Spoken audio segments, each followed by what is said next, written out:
So magle-legs workout tayo ngayon at saka abs. Bali, ipopokus natin yung lower abs natin mga ka-protein. So let's G. Ito yung ginawa ko muna mga ka-protein, nag-abs muna ako bago nag-legs. Kasi pagka nag-legs kasi tayo tapos biglang nag-abs, medyo nahihirapan tayo kasi masakit na yung legs natin. So ito yung ginawa ko mga ka-protein. Ang focus niyan is abs, tapos more on lower abs. Bali, ang ginawa ko dito mga ka-protein is 4 sets at 12 repetition. Ngayon lang pala ulit tayo mag-abs workout mga ka-protein. Doon sana tayo mag-workout sa pull-up bar mga ka-protein. Pero di natin makontrol yung katawan natin. Gumagalaw-galaw, kaya dito lang ako nag-train sa sa deep bar. Then ito yung ginawa ko mga ka-protein. Ang ginawa ko din dito is 4 sets tapos 12 repetition din to mga ka-protein. Bali, ang target niya mga ka-protein is yung sa lower abs pa rin natin. Saka palingon-lingon pala tayo dun sa highway mga ka-protein kasi may nakita tayong chicks. Joke lang, baka mano tayo ni Mrs. Bali, tinitignan tayo ng mga tao sa labas. Medyo nahihiya pa kasi tayo mag-vlog mga ka-protein, kaya ayun, wala lang. At nung pagtapos natin nag-abs workout mga ka-protein is nag-legs workout na tayo. So ayan, ang ginawa ko pala dito mga ka-protein is squats muna yung inuna ko. Then ayan, nung nag-start pala ako mga ka-protein, sa unang squats ko mga ka-protein is maganda-ganda pa. Tapos ito yun yung pangalawa mga ka-protein. Yan oh. Tapos tinigil ko pala mga ka-protein kasi napunit yung shirt natin.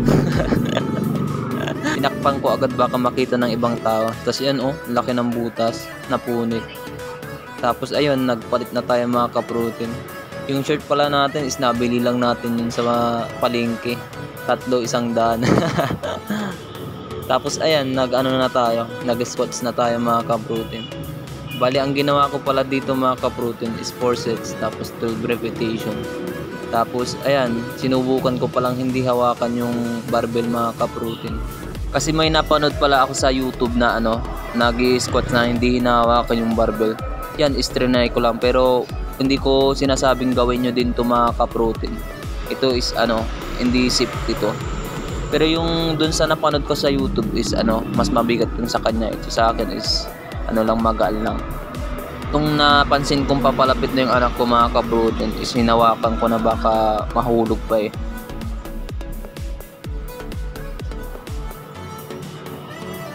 At nung pang third set na natin mga ka-protein, ito na yung ginawa ko, squats pa rin tapos, pero yung binuhat ko is yung dumbbells.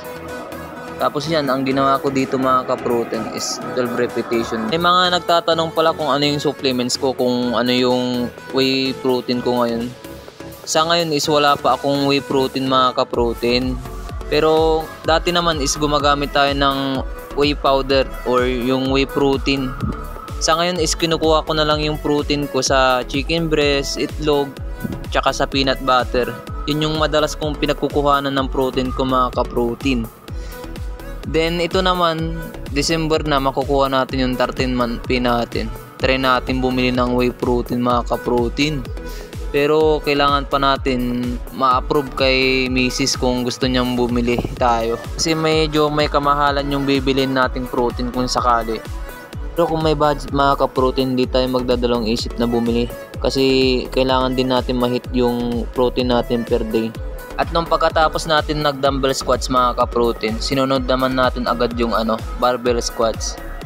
Bali, ang ginawa ko dito mga ka-protein is 9 repetition lang.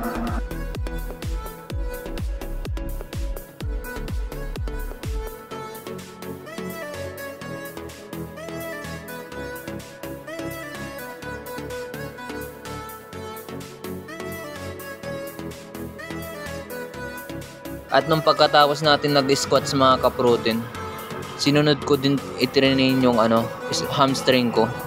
Bale, ang ginawa ko dito mga ka-protein is 2 sets tapos 12 repetition.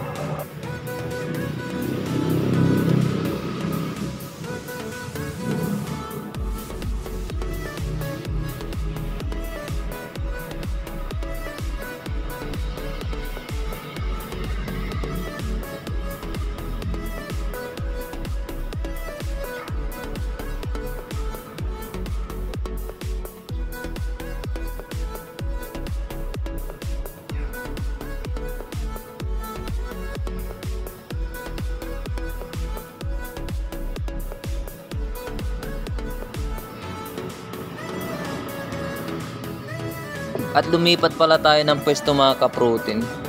Bali, nakakasilaw na kasi doon. Tapos ang ginawa ko na lang, kinuha ko na lang yung dumbbells, tapos ito na lang yung ginamit ko. Kasi yan, ang ginawa ko pala dito mga ka-protein is 2 sets, tapos 12 repetition din.